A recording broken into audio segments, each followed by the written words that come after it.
ওয়ালাইকুম আসসালাম রহমতুল্লাহি ওয়া বারাকাতুহু। সিরাজ আব্দুল্লাহ ভাই জানতে চেয়েছেন ইন্ডিয়ার পশ্চিমবঙ্গ দার্জিলিং থেকে, সেটি হলো যে ফরজ নামাজ পড়ে যে আমরা নির্দিষ্ট জিকির করি, একবার আল্লাহু আকবার, তারপর তিনবার আস্তাগফিরুল্লাহ, তারপর আল্লাহুম্মা আনতা সালাম ওয়া মিনকাস সালাম, এটা কি আমরা ফরজ নামাজের পরেই করব নাকি সুন্নতের পরে করব?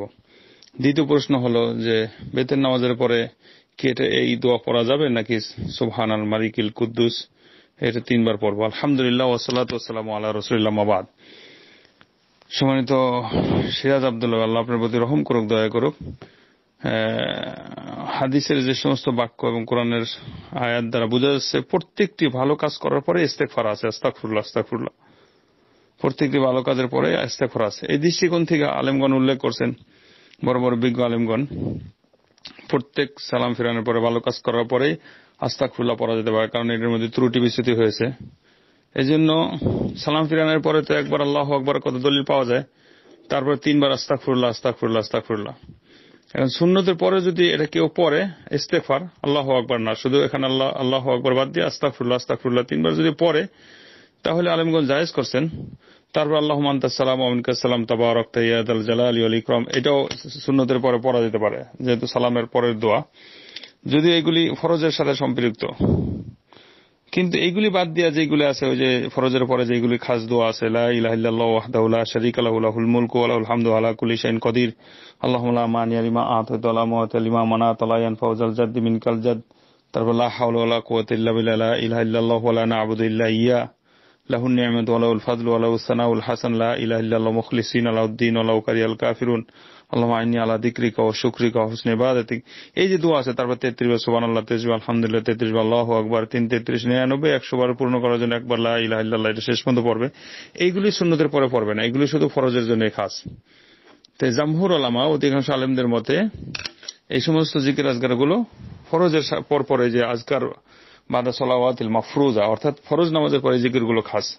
কিন্তু সুন্নতের পরে আস্তাগফিরুল্লাহ আস্তাগফিরুল্লাহ এটা তিনবার পড়া যেতে পারে, যেগুলি আলেমগণ উল্লেখ করছেন। আর সুন্নতের পরে আল্লাহুম্মা আনতাস সালাম ওয়া মিনকাস সালাম, এটাও উল্লেখ করলাম যে এটাও পড়া যেতে পারে, কারণ নবী সাল্লাল্লাহু আলাইহি ওয়াসাল্লাম যখনই, যে হাদিসটি স্পষ্ট আছে মুসলিমের 1362, যে ইজা কানা রাসূলুল্লাহ সাল্লাল্লাহু আলাইহি ইজান সারাফা মিন সালাতি, না কানা রাসূলুল্লাহ সাল্লাল্লাহু আলাইহি ইজান সারাফা মিন সালাতি ইস্তাগফারা সালাসান ওয়া ক্বালা আল্লাহুম্মা আনতাস সালাম ওয়া মিনকাস সালাম তাবারাকতা ইয়া যাল জালালি ওয়াল ইকরাম। নবী সাল্লাল্লাহু আলাইহি ওয়াসাল্লাম যখন নামাজ থেকে ফিরে হইতেন, তখন তিনবার ইস্তেগফার করতেন, আস্তাগফিরুল্লাহ আস্তাগফিরুল্লাহ, শুধু এটুকু, তিনবার আস্তাগফিরুল্লাহ আস্তাগফিরুল্লাহ আস্তাগফিরুল্লাহ, তারপর আল্লাহুম্মা আনতাস সালাম ওয়া মিনকাস সালাম।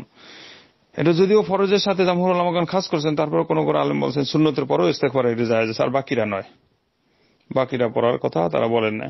আল্লামা বিন বাজ রাহিমাহুল্লাহ তিনিও এটুকুই উল্লেখ করছেন যে এটুকু পড়া যেতে পারে, বাকিটা নয়। এমনি ফরজের পর আয়াতুল কুরসি খাস, যেমন সুবহানাল্লাহ আলহামদুলিল্লাহ আল্লাহু আকবার, খাস ফজিলত রয়েছে।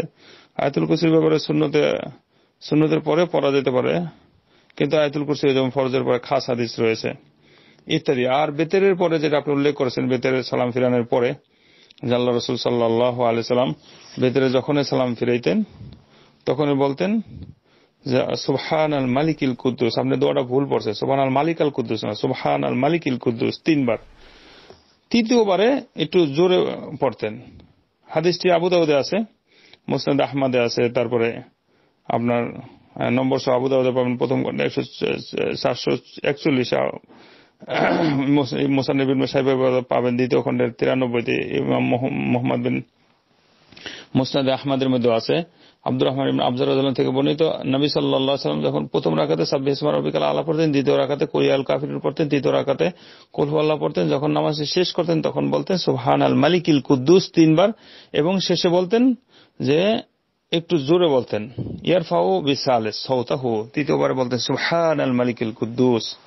তা সুতরাং এটা বেতরে পর পরে পড়তে হবে। আপনি যেটা উল্লেখ করছেন যে ওই দোয়া পরে আস্তাগফিরুল্লাহ তারপর আল্লাহুম্মা আনতাস সালাম পড়ে না, এটা বেতের শেষ সালাম ফিরাবে, তার সাথে সাথে তিনটা পড়বে, এটাই বোঝা যাচ্ছে হাদিসের বাক্য দ্বারা। আল্লাহ আমাদেরকে সবাইকে সঠিকভাবে সুন্দরভাবে আমল করার তৌফিক দান করুন। খাজা সাল্লাল্লাহু আলা নবিনা মুহাম্মদ। আসসালামু আলাইকুম ওয়া রাহমাতুল্লাহি ওয়া বারাকাতুহু।